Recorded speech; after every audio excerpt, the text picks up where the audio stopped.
దగ్గర కంటే చౌక మానవ వనరులు ఆడి దగ్గర ఉన్నాయి. మన దగ్గర ఇప్పుడు ఇదివరకటితో పోల్చుకుంటే ఇప్పుడు మానవ వనరులు తగ్గున్నాయి. మన దగ్గర ఉన్నటువంటి వాళ్ళు, పని తెలిసినటువంటి వాళ్ళు అందరూ కూడా ఇతర దేశాలకు వలస వెళ్ళిపోతున్నారు. లేదంటే కనుక సొంత వ్యాపారాల వైపుకి వెళ్ళిపోయి శారీరక శ్రమ చేసేటటువంటి వాళ్ళ సంఖ్య తగ్గుతోంది వాస్తవంగా భారతదేశంలో. అదే సమయంలో పాకిస్తాన్లో 10 రూపాయలు ఇస్తే పని చేసి పెట్టేవాళ్ళు 10 మంది ఉంటున్నారు. అట్లాంటప్పుడు దాన్ని సద్వినియోగం చేసుకుంటే ప్రపంచంలోనే అద్భుతమైనటువంటి ఫాస్టెస్ట్ గ్రోయింగ్ కంట్రీ కింద ఉంటుంది అది. కానీ వాళ్ళు అది చేయట్లేదు. ఎంతసేపటికి ఒక మత పిచ్చతో రేగాల.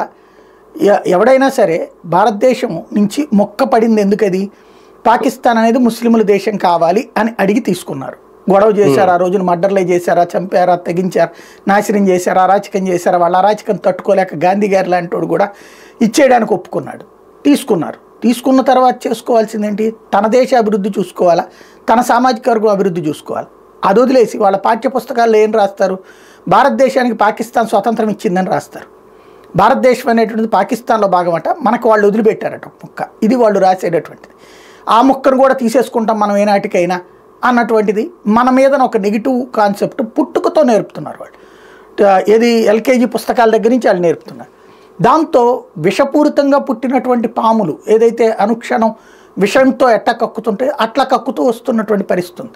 సరే, అది వదిలేసాం, మన పని మనం చేసుకుంటున్నాం. కానీ వాడు ఏం చేస్తున్నాడు, ఎప్పటికైనా భారత్